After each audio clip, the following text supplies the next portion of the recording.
The morning began like any other, with the usual routine I had grown accustomed to over the years. Anna, a 57-year-old woman, was sitting in a doctor's office, awaiting my appointment. I was feeling a bit anxious, as I often did in medical settings, but nothing extraordinary was going on. I absent-mindedly glanced at my phone as it buzzed with an incoming call. It was Juliana, my 28-year-old daughter. Her name on the screen caught my attention immediately, but the calm tone in her voice was what surprised me. "We're leaving tomorrow. Your beach house and your car have already been sold." "Bye!" My heart skipped a beat.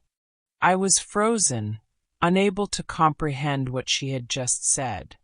My beach house, the place where I had spent countless weekends and holidays with my family, was gone? My car, the one I had driven for years and loved with a quiet, deep affection, was no longer mine? The words didn't seem to register. How could she have done that? Without asking me? Without any warning? And most importantly, why? I had always believed in giving my daughter freedom, in letting her make her own decisions. But this was beyond anything I could have imagined. I couldn't even form a response immediately. The shock was paralyzing. I felt my body stiffen. My thoughts were racing, the familiar place I called home suddenly feeling like a distant memory, as though it was no longer mine to cherish. Everything I had worked for, everything I had taken comfort in, was being taken away from me without my consent, without my voice in the matter. I should have felt anger, panic, but instead I felt a strange stillness, a sense of disbelief that wrapped itself tightly around me. The silence stretched on until I finally managed to speak. "I understand," I said, my voice quieter than I intended.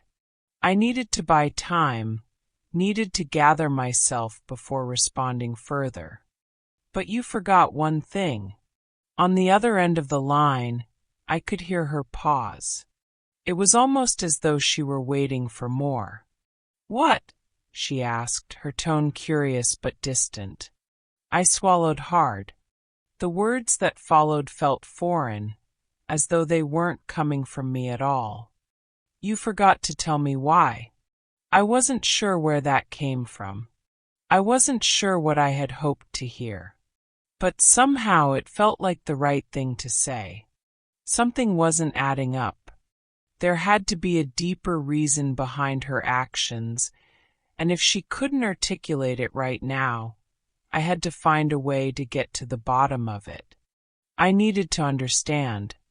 I needed to know why my own daughter, whom I had raised, loved, and cared for, would do something so drastic without even consulting me, without any regard for what I had built with my own hands. There was a long pause after my words. Juliana's silence lingered, and I could almost feel the distance between us widening, like an invisible chasm that was slowly but surely stretching further. Her response, when it came, was not the one I expected. "I'll explain later," she said, her voice sharp with finality. "I'll see you when I see you." And with that, the line went dead. I sat there, staring at the phone, the cool surface of the examination table beneath me, and tried to gather my thoughts. The world outside my window was oblivious to the turmoil inside me. My fingers gripped the phone tightly, the device now feeling more like a foreign object than an extension of my own life. How had we reached this point? How had we arrived at a place where my own daughter could sell the very things that had been the foundation of our family's history? Why hadn't she talked to me? Why hadn't she given me the opportunity to discuss it? I had always believed that communication was key, yet here I was blindsided by her actions. The more I thought about it, the more questions arose. My mind was racing, but one thought kept coming back to me. There was more to this story. Something was off. I knew my daughter well enough to know she didn't make impulsive decisions. So why, then, had she done this? Was it really about the house and the car, or was there something deeper at play? I wasn't sure where this would lead me, but there was no turning back now. I had to know why. I had to find out what had really motivated her to make such an extreme move. As I sat there, my thoughts began to drift back to the many conversations Juliana and I had had over the years.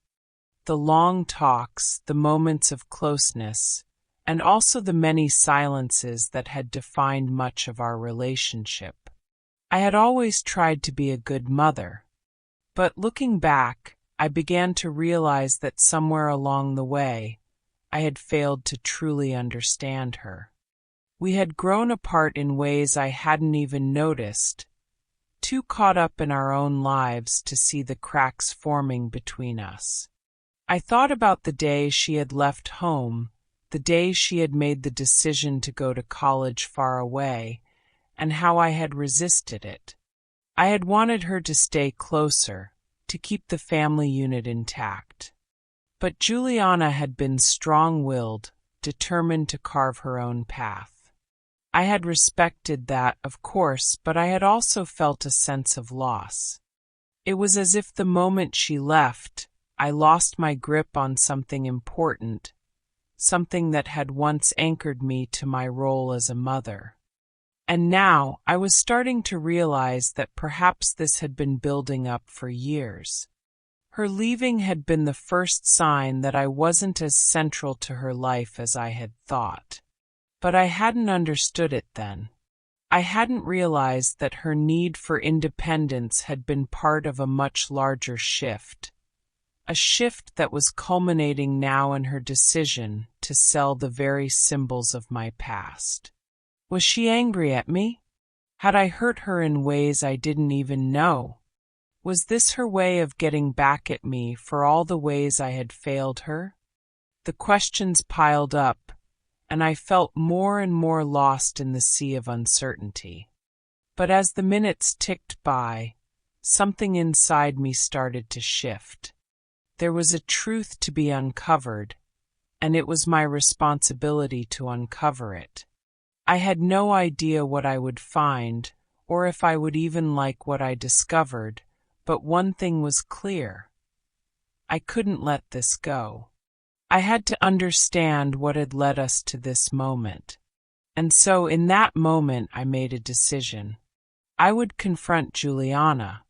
I would ask her the questions I needed answers to, even if it meant facing uncomfortable truths. I had to know why my daughter, whom I had always loved and cared for, had made the decision to sell my most cherished belongings. I needed to know the answer, because the unknown was far more painful than any truth I could possibly learn. And that was just the beginning. Little did I know that this conversation would unravel more than just the mystery of a lost house and car. It would force me to confront the deeper fractures in our relationship, and in myself. The days that followed Juliana's phone call felt like they had stretched into weeks. I couldn't stop thinking about it, the shock still fresh in my mind. The idea of the beach house and my car, which had been symbols of security, stability, and memories of better times, being gone without my consent, was unbearable. But the more I thought about it, the more I realized that this was no ordinary act of rebellion. Something deeper was at play, something that I hadn't understood, something that had been brewing beneath the surface for years. I decided to confront Juliana directly. I couldn't wait any longer. The silence between us was suffocating, and I needed answers. As I drove to her apartment, the familiar streets seemed to blur past me, my thoughts consumed with what I was about to face. What had I missed all these years? Where had we gone wrong? Why did my daughter feel the need to make such a drastic decision? When I arrived, Juliana was already there, sitting on the couch, her posture tense. She looked at me with a mixture of apprehension and determination. Her eyes, usually warm and open, seemed guarded. There was something in her expression that I hadn't seen in a long time. A distance, a wall she had built between us. I took a deep breath, my heart pounding in my chest.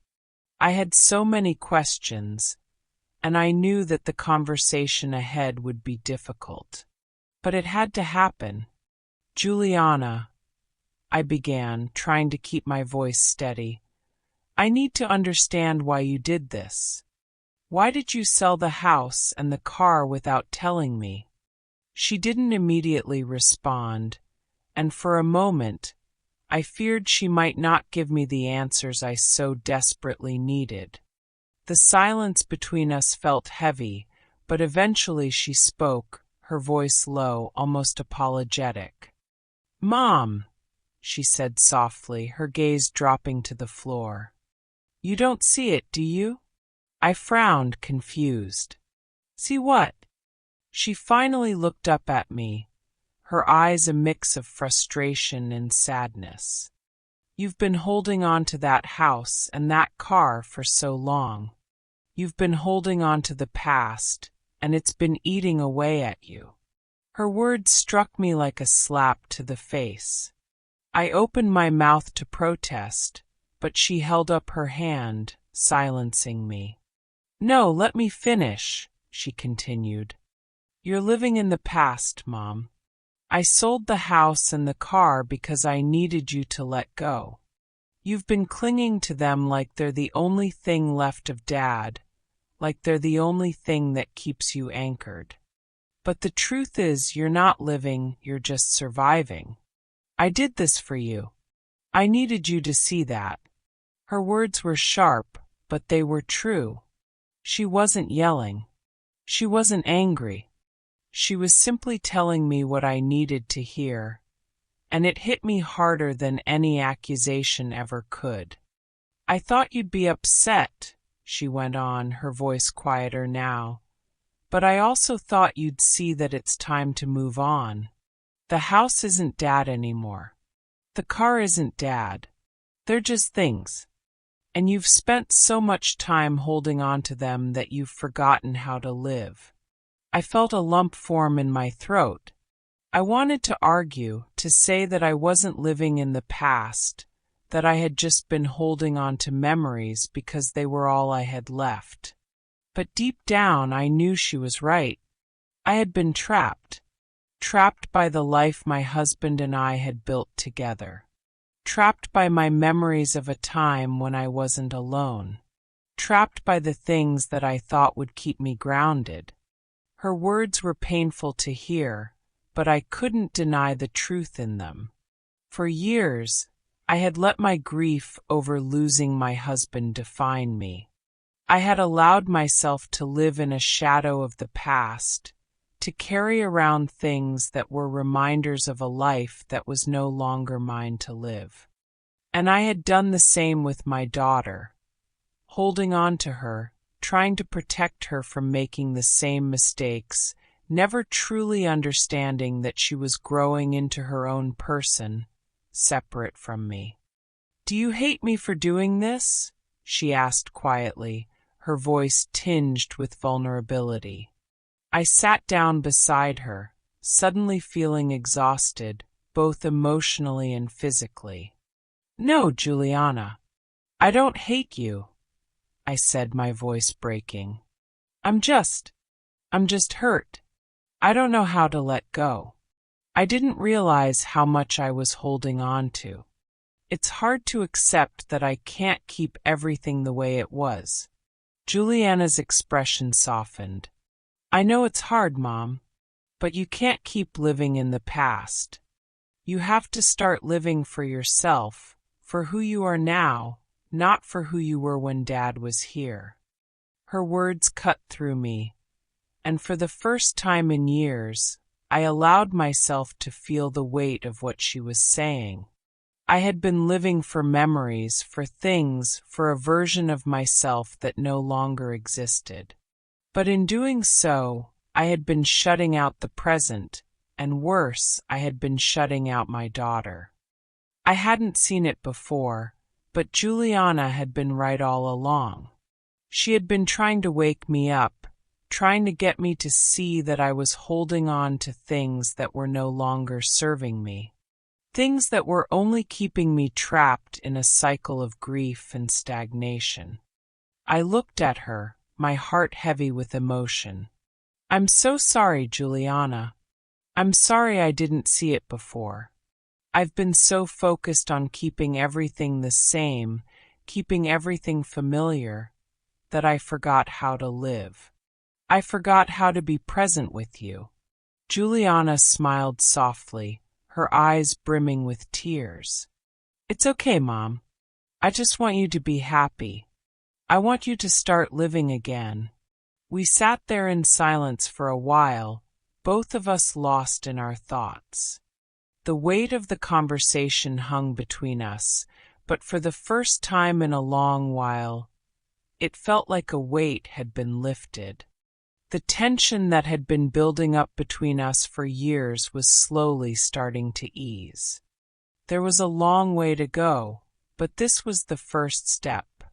As I left her apartment that day, I felt something I hadn't felt in years: hope.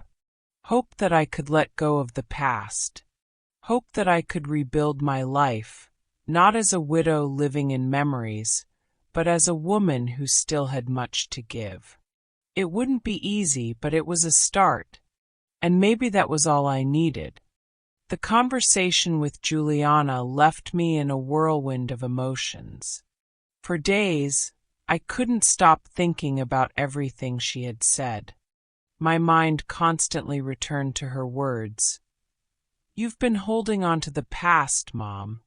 I had always prided myself on being strong, independent, but now, as I reflected on my life, I realized how much I had been living in the shadow of memories. I had clung to my husband's things, to the remnants of a life that was no longer mine to live. But what exactly did it mean to live now? Who was I if not the woman defined by her past? The question gnawed at me, a constant hum in the back of my mind. Juliana was right.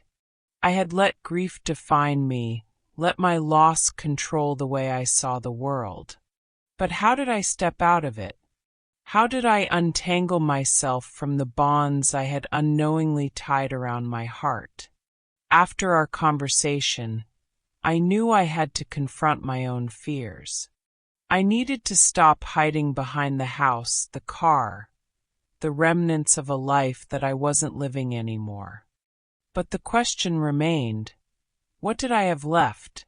How could I find meaning in a life I felt was slipping through my fingers? I decided that I needed to search for something I had lost, a part of myself that had been buried for too long. I had never fully allowed myself to grieve, to process the weight of losing my husband, and to face the truth about how much of my identity had been tied to that loss. It was time to find out who I was now, outside of the woman I had been. I couldn't do it alone.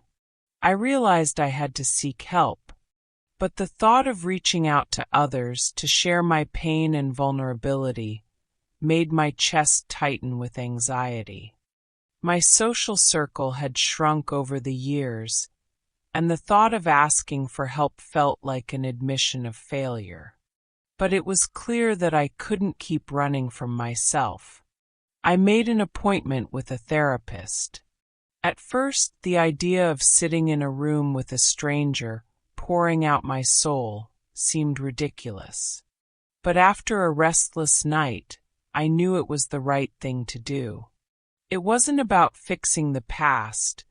It was about starting fresh, understanding who I had become, and learning how to move forward. The first session was awkward.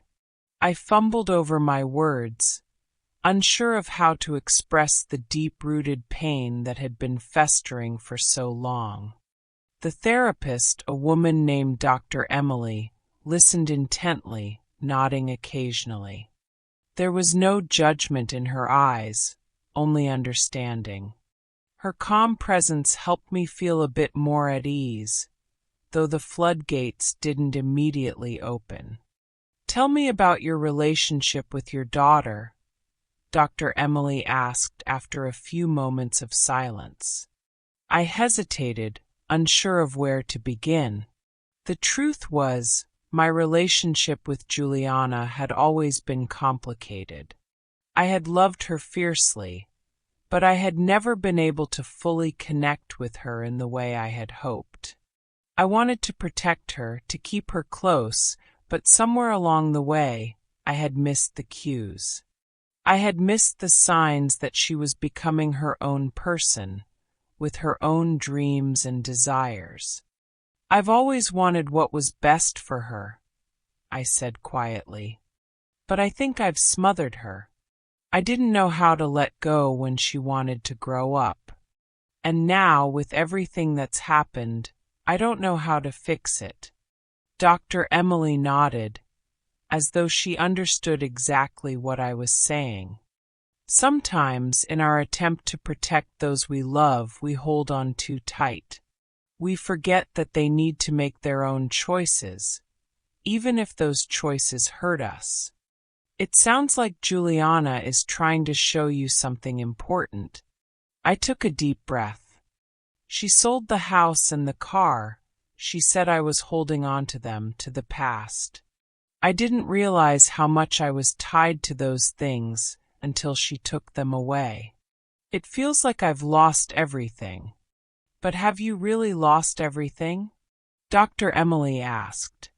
"You've lost objects, yes, but you still have your memories, your experiences, and most importantly, you have yourself. Maybe it's not the house or the car you need to mourn, but the life that you once thought you had." Her words hung in the air, and for the first time, I felt a small shift inside me. Maybe Juliana hadn't taken everything from me. Maybe it wasn't the end, but a new beginning.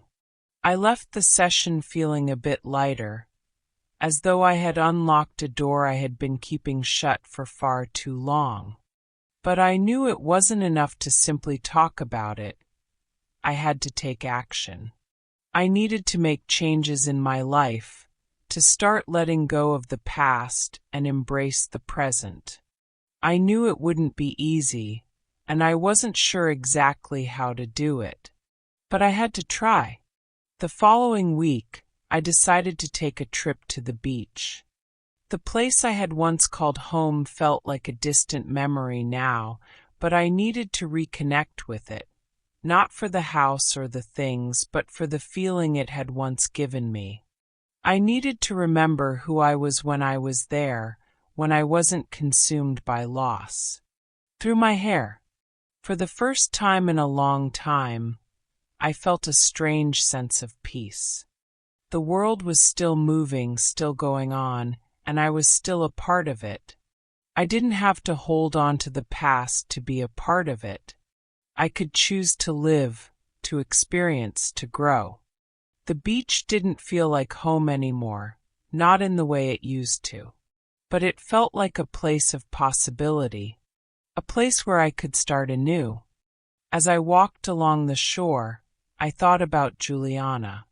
I thought about how much she had changed over the years, how much she had grown, and how I had failed to see it. I had tried to hold on to her, to keep her close, but in doing so, I had failed to give her the freedom she needed to become her own person. I realized then that I wasn't the only one who needed to let go. Juliana had been trying to help me for so long, and now it was my turn to help myself. It was time for both of us to find our own paths, our own identities, separate from the shadows of the past. The truth was beginning to sink in. Letting go wasn't about forgetting. It was about creating space for something new.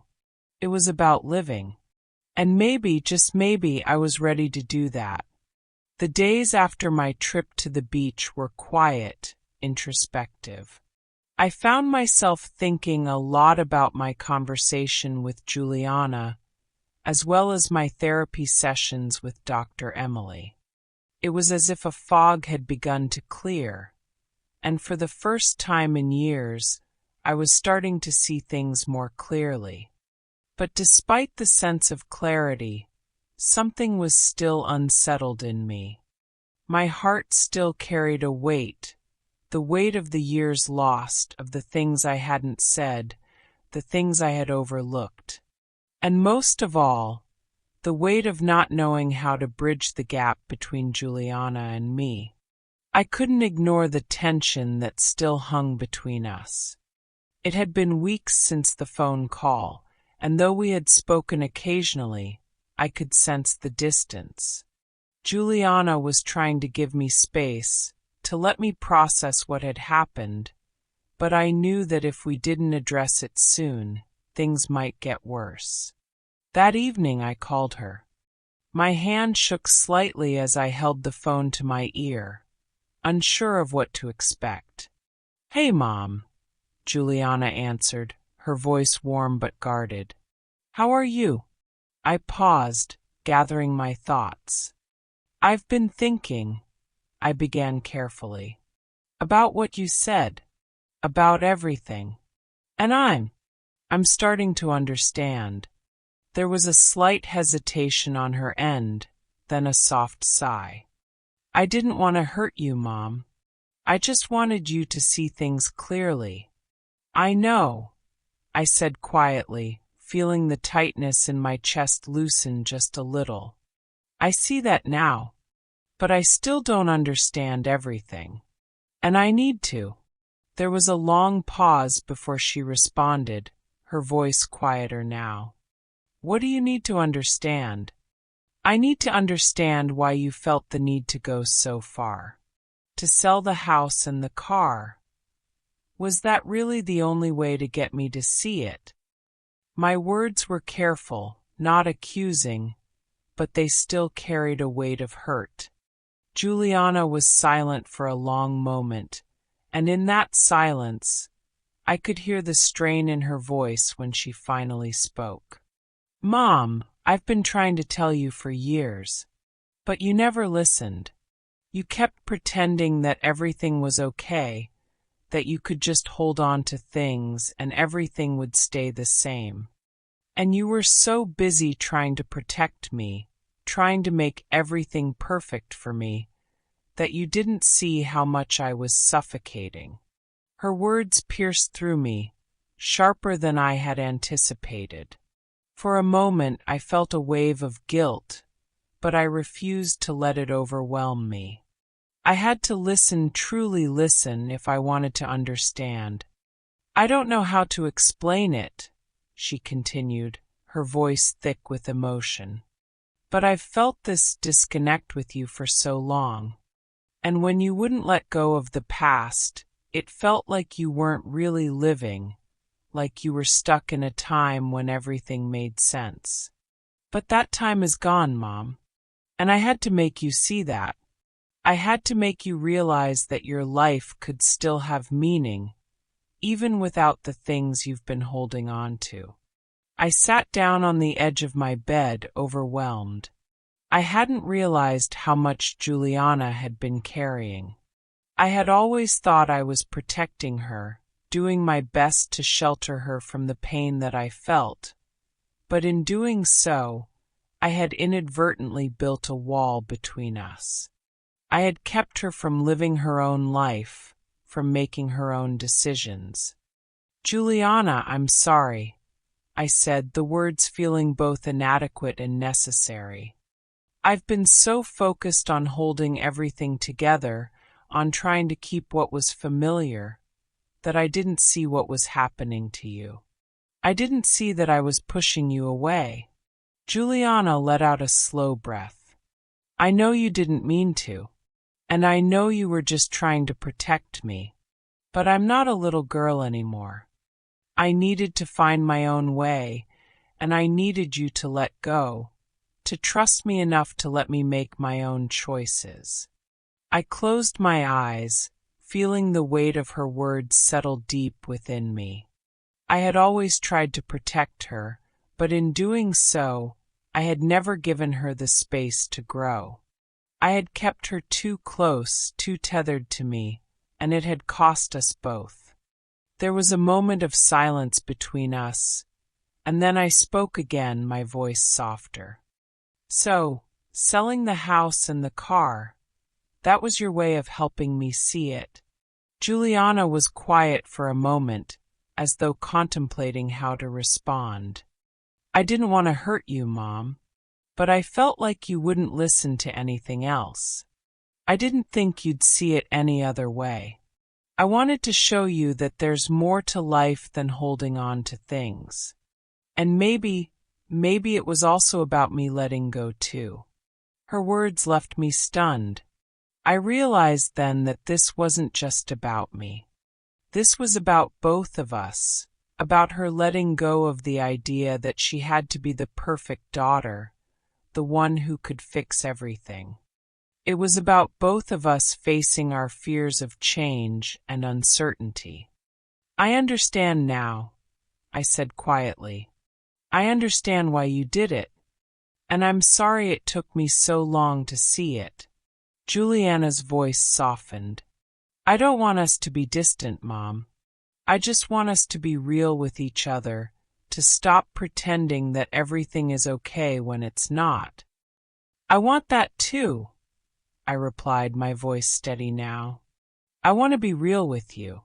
I don't want to hide behind memories anymore.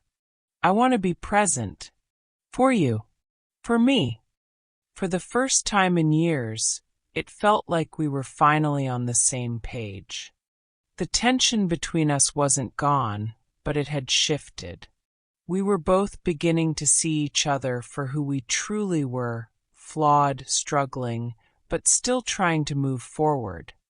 And for the first time, I realized that perhaps this was the beginning of healing, not just for me, but for both of us. I love you, Mom, Juliana said softly.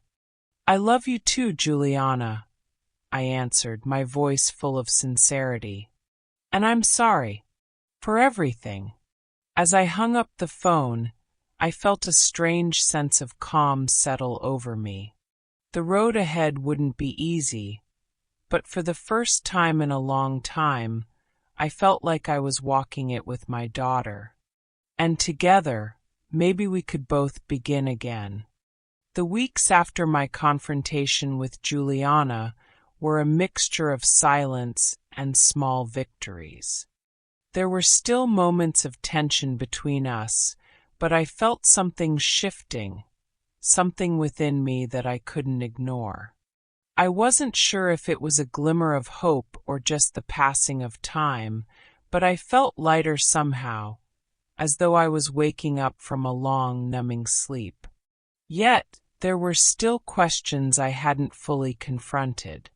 The conversation with Juliana had opened a door, but I knew there was more I needed to understand.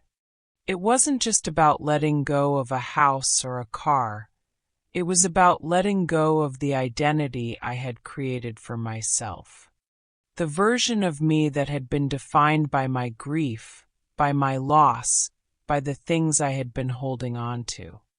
But to move forward, I needed to understand how I had arrived at this point in the first place. I began to look inward, reflecting on my life before Juliana's call. Before the beach house and the car had become symbols of everything I had lost, I thought about my husband, Mark, and the life we had built together.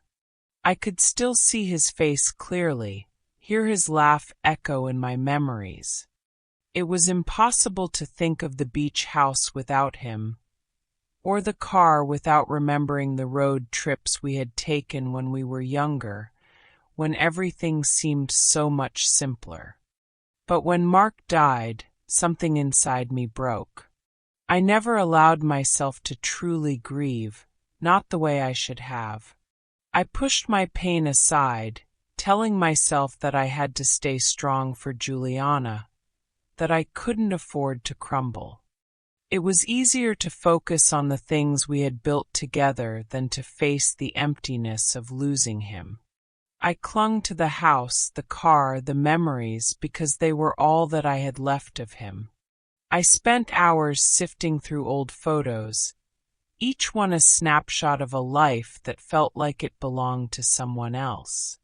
I could see us in the pictures, young, happy, full of hope, but the woman in those pictures seemed so far removed from who I had become. As I flipped through the pages of our life, I realized that I had built a life around the idea of keeping things just the way they were, frozen in time, never allowing myself the space to grow or change. I had let grief consume me, and in doing so, I had unknowingly shut myself off from the world. I thought if I could hold on to the past, I could somehow keep Mark alive, keep that version of my life intact. But in holding on, I had also held back.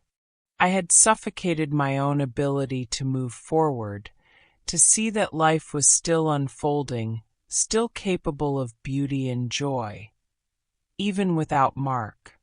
The realization hit me like a wave.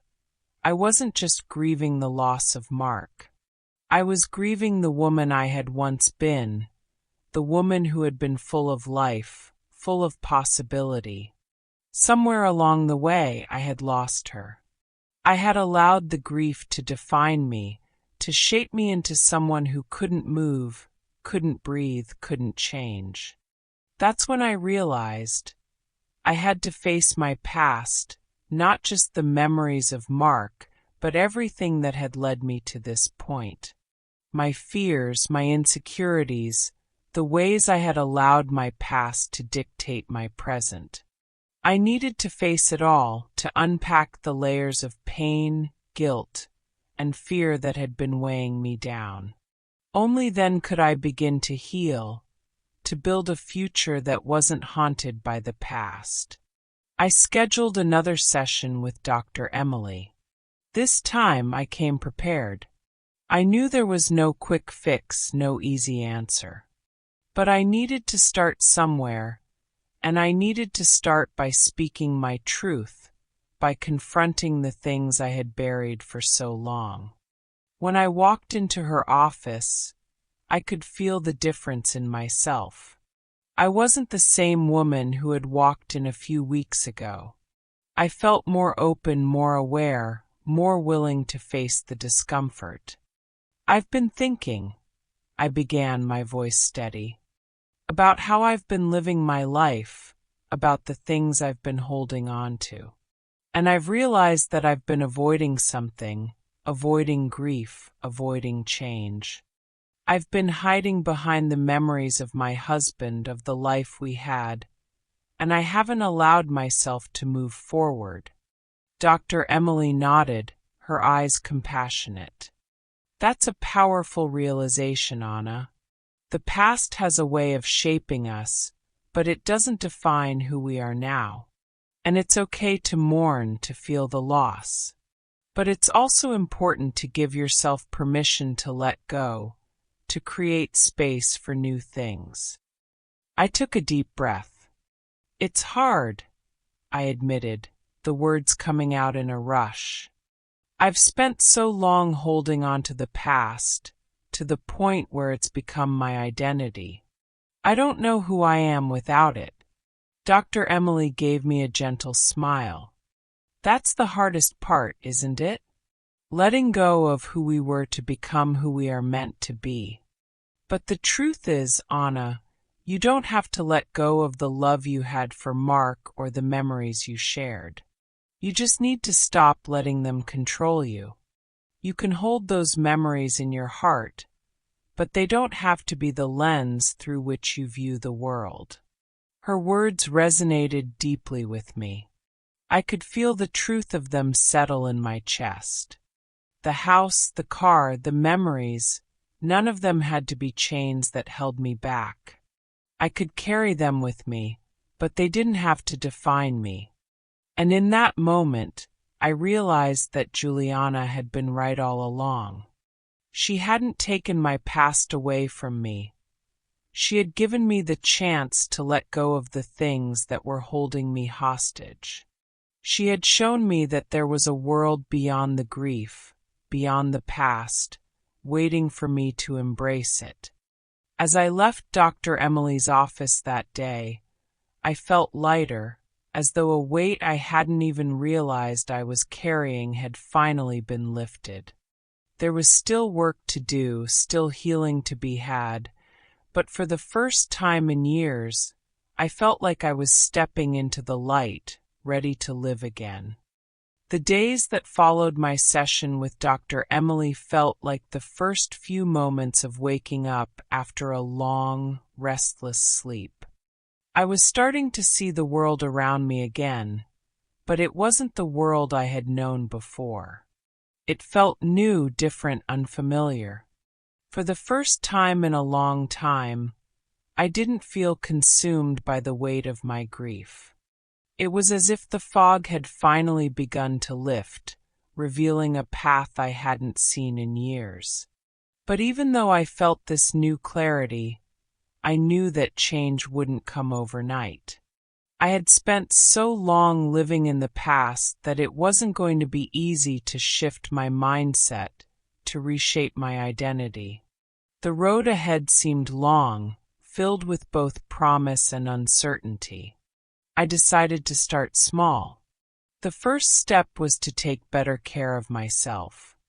For years, I had neglected my own well-being, caught up in the responsibilities of caring for my daughter and holding on to the past.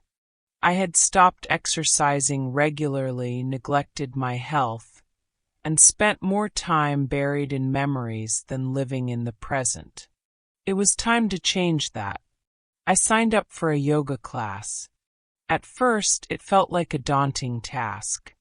The thought of being around other people, of pushing my body after so many years of inertia, made me nervous. But I knew it was something I had to do. It wasn't about becoming perfect or getting back in shape. It was about reconnecting with myself, about learning to listen to my body again. The first class was awkward and uncomfortable. I stumbled through poses, my body protesting every stretch, but as I lay on the mat at the end of the session, I felt something inside me soften. It wasn't a huge breakthrough, but it was a step, a small, tentative step forward. The next step was reaching out to old friends. Over the years, I had distanced myself from people, retreating into the solitude of my grief. But I knew now that I needed to reconnect. I called Linda, an old friend from my book club, and invited her to lunch. It felt strange at first, as though I were dipping my toes back into a world I had abandoned. But when we sat down together, I was surprised at how easily the conversation flowed. We laughed, reminisced, and talked about things that weren't related to my loss or Juliana's decisions. For the first time in a long time, I felt like me again, not just a woman defined by the past. Later that week, I called Juliana. I knew the time had come for us to talk more openly, to truly start rebuilding the foundation of our relationship. I felt a mix of apprehension and hope. Would she be open to my apologies? Would she understand the changes I was trying to make? I wasn't sure, but I knew I had to try. "Mom!" Her voice came through the phone, warm but cautious. "Hi, Juliana. I've been thinking a lot about everything lately. I want to talk if you're ready. She hesitated for a moment, and then I heard her soft sigh. I'm ready, Mom. I've been thinking about things too. We met at a quiet cafe, a neutral ground where we could talk without the pressure of home and all its memories. As we sat down, I noticed how much we had both changed in such a short time. There was still a distance between us, but it wasn't the same as before. The walls had begun to crack, and I could sense that we were both beginning to understand each other in a new way. I've been making changes, I started, unsure of where to begin. I'm taking better care of myself, reconnecting with old friends, trying to figure out who I am now, not just who I was. Juliana looked at me, her eyes soft but guarded. I've noticed. You've been different lately. I can see you're trying, Mom. I'm proud of you. Her words hit me harder than I expected. I didn't realize how much I needed her approval, her acknowledgement. For so long, I had felt like a failure as a mother. But in that moment, I realized that the small steps I was taking were enough. I wasn't perfect, and neither was she, but we were both learning to accept each other, flaws and all. I'm sorry, Juliana, I said, my voice trembling slightly. I'm sorry for holding on too tightly. I see now how much I've suffocated you, how much I've been living in the past. I should have let you go sooner, should have trusted you more. I didn't realize that I wasn't just holding on to the house and the car. I was holding on to you too. She reached across the table, taking my hand in hers. I know, Mom, and I've been trying to understand you too. I never wanted to hurt you. I just wanted to be free, to live my life. And I know you want that for me too. We sat in silence for a moment, both of us processing the weight of our words. It wasn't the end of our journey, but it was a significant moment. We were starting to see each other as we truly were, not as the roles we had created for ourselves. As we left the cafe, I felt lighter. For the first time in a long time, I wasn't carrying the weight of the past with me. It wasn't gone completely, but I had begun to let it go, piece by piece. And as I walked with Juliana, I felt the possibility of the future opening up before me. There was still work to be done, but I knew one thing for sure. I wasn't alone. I had my daughter, my friends, and most importantly, I had myself. And that was enough to start over. I hadn't set foot on the beach in years. The house, the waves, the salt air, all of it reminded me of Mark. It was the place where we had built our life, and after his death, it became too painful to return. But today, something inside me shifted. I knew it was time to face it, to let go of what the beach had come to symbolize, a life that no longer existed. I arrived early, the sun barely touching the horizon. The beach was empty, the waves rhythmic, a quiet reminder of life's constant motion. I felt both small and immense in that moment, small against the vast ocean, yet connected to something much larger than myself. I stood still, breathing in the salty air, letting the sound of the waves calm my racing thoughts. The house was still there, but now it felt like a ghost of what it once was. Memories of Mark, of laughter and love, flooded my mind. But today the grief didn't consume me. Instead, I felt an overwhelming sense of gratitude. The beach had been part of my life, but it no longer had to define me. I walked slowly along the shore, the cool water lapping at my feet. I realized I didn't need to hold on to the house, the past, or even Mark's memory in such an intense way. Those things were part of me, but they didn't need to control me anymore. I could carry the love we shared without being stuck in the past. As I walked, I thought of Juliana's words, "You have to live for yourself now, Mom." And I realized she was right. I was ready to let go of the weight I had been carrying. The beach wasn't about the house anymore. It was about freedom, about moving forward, and about creating space for the future. By the time I left, the sun was setting. I felt a sense of peace I hadn't felt in years. It wasn't about forgetting the past. It was about making peace with it and embracing the present.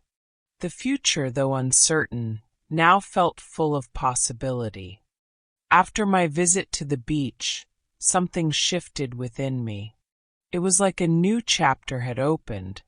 The past no longer felt like a weight I carried on my shoulders. But there was still one piece of the puzzle left to address: my relationship with Juliana. Our conversations had been sparse, polite, but distant. I knew we needed to talk, really talk, and I wasn't sure if I was ready for it. I called Juliana and asked if she wanted to meet for coffee. She hesitated for a moment but agreed. As I waited for her at the cafe, my heart raced. I wasn't sure what to expect. Would she be angry with me? Would she be open to healing, or was the damage too great? When Juliana walked in, I noticed the softness in her eyes. She wasn't angry, but there was still a guardedness to her. We exchanged pleasantries before sitting down. There was an awkward silence, but it didn't feel as heavy as it had in the past. It felt like we were both testing the waters, unsure but willing to try. "I've been thinking a lot," I said, breaking the silence. "About everything. About the house, the car, and what I've been holding on to. I'm sorry, Juliana. I never realized how much I was holding you back." She looked at me, her expression softening. "I know, Mom, and I know you didn't mean to, but I needed to let go of that stuff. I needed to live my own life. And I guess I just wanted you to do the same." I nodded, feeling the weight of her words. "I understand that now. I've been trying, Juliana. I've been trying to change, to live for myself. I don't want to keep holding on to the past. I want to be here for you in the present." She smiled slightly, her eyes shining with something that felt like relief. "I see that, Mom. I've noticed the changes. I'm proud of you. We're both learning to let go." The tension that had been between us began to fade. We talked for hours about everything and nothing, about her life, my life, the things we had been afraid to say. And in that moment, I realized we were rebuilding, not just as mother and daughter, but as two people who had finally begun to understand each other. The last few weeks had felt like a gentle climb, a slow but steady ascent from the deep pit of grief and misunderstanding that I had been trapped in for so long. Juliana and I had started to connect again, and there was a glimmer of hope between us. We had shared stories, laughed over old memories, and begun to rebuild a bridge that I feared was beyond repair. But just when things seemed to be falling into place, we hit a stumbling block that made everything feel fragile once more. It began one evening after Juliana had invited me over for dinner. She had made pasta, something we used to do together when she was younger, and for a moment the world felt simple again. There was warmth in the room, the smell of garlic and basil filling the air. It was familiar, comforting. We sat at the kitchen table, chatting about small things, work, her new friends, how the weather had been so unpredictable lately. But as the evening wore on, the atmosphere shifted. Juliana's tone changed, and she suddenly seemed distracted. I noticed the way her fingers nervously tapped the edge of her glass. Something was off, and I could sense the tension in the air. I tried to brush it off, but the unease only grew. Finally, she put her fork down, looking at me with a mix of frustration and sadness.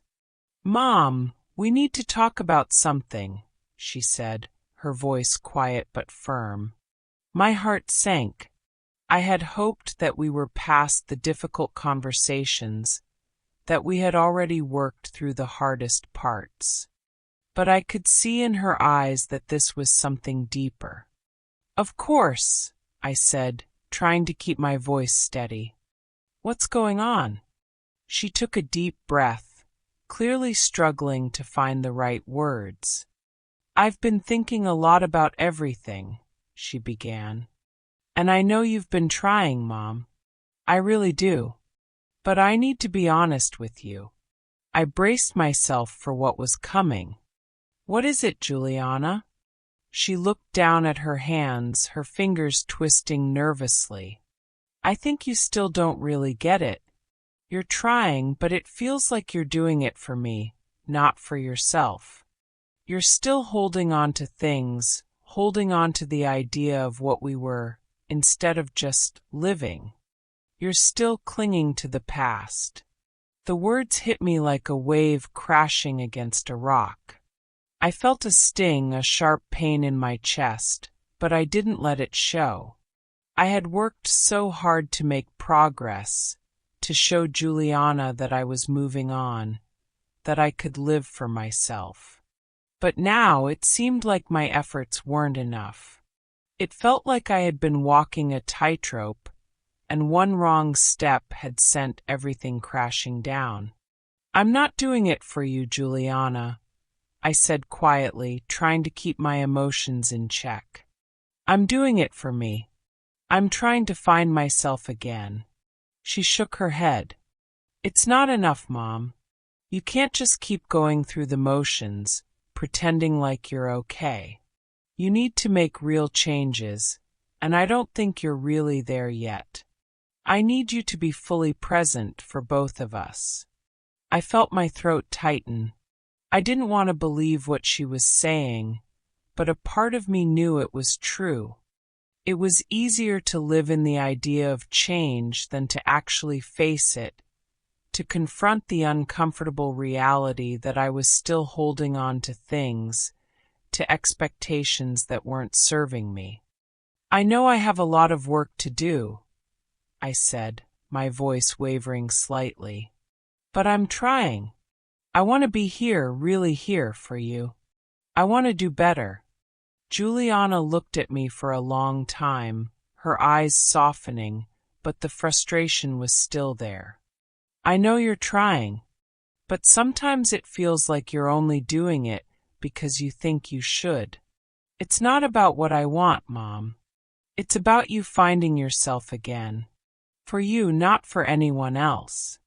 I sat back in my chair, the weight of her words sinking in. She was right, I knew it. I had been so focused on making her happy, on repairing our relationship, that I had neglected the most important part of the process: healing for myself. I had been so caught up in trying to be the mother I thought she needed that I forgot to be the woman I needed to be. "I'm sorry," I whispered, unable to meet her gaze. I didn't realize I was doing that. I thought I was doing it for us, for both of us. She sighed, her frustration melting into a quiet sadness. "I just want you to be whole, Mom. I want you to be happy. I want to see you live, not just survive. I don't want to keep waiting for you to catch up." There was a long silence between us. The words hung in the air, heavy with unspoken emotion. I knew she wasn't saying these things to hurt me. She was saying them because she loved me, because she wanted me to stop living in the shadow of the past. but it didn't make it any easier to hear.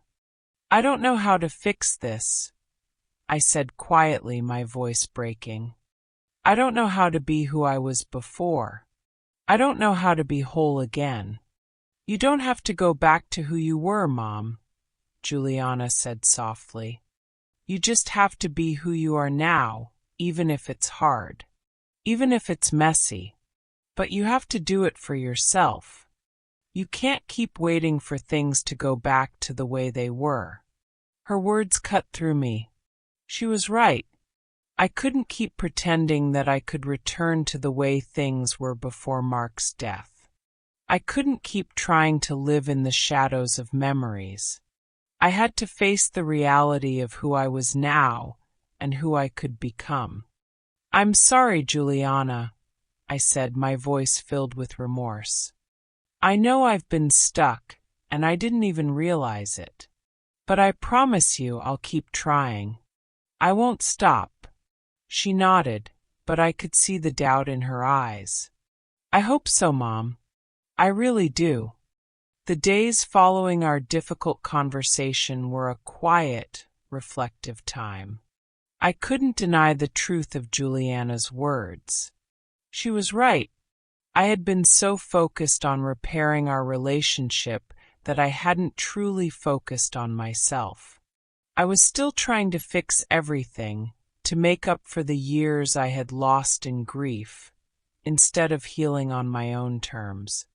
But her honesty had shaken me in a way I couldn't ignore. I spent a lot of time reflecting on everything I had been avoiding, my own pain, my own healing, the parts of me that I had locked away for so long. It wasn't an easy realization, but it was necessary. I couldn't move forward if I didn't face the fact that I had been stuck in a place of survival, not truly living. Juliana had seen it long before I had. For the first time, I allowed myself to feel the full weight of the changes I had been avoiding. I wasn't the woman I had once been, and I didn't want to return to that version of myself. But I also wasn't the woman I had become in the aftermath of Mark's death, broken, stuck, consumed by the past. I was someone new, someone still learning how to heal, how to grow, how to live fully. I didn't need to go back. I just needed to move forward, step by step. I reached out to Juliana the following week, determined to rebuild. We met at a quiet cafe again, the same place where we'd shared our first real conversation. There was a subtle change in the air between us now, an understanding, a quiet acknowledgement that we were both trying, both learning. We sat down at a table near the window, and for the first time in a long time, I didn't feel the weight of expectation between us. "I've been thinking a lot about what you said," I began, my voice softer this time. "And I'm sorry, Juliana. I've been so focused on what I thought you needed that I forgot about what I needed. I've been trying to fix everything instead of just healing. I'm not perfect. I can't change everything overnight, but I'm trying. I'm trying to be present for myself and for you." She looked at me, her expression thoughtful, and for a moment I saw the girl I had missed, the one I had known before the distance grew between us. The one who had been afraid to show me her hurt, afraid that I couldn't handle it. "I see that, Mom," she said, her voice soft but steady. "I see that you're trying, and I know it's not easy. I know we've been through a lot, but I'm proud of you. I'm proud of the changes I'm seeing in you. I want to be there for you, too, but I need you to be here for yourself first." I nodded, feeling the truth of her words.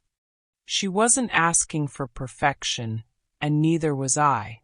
What we both needed was to be real with each other, to face the difficult truths and keep moving forward, no matter how messy it was.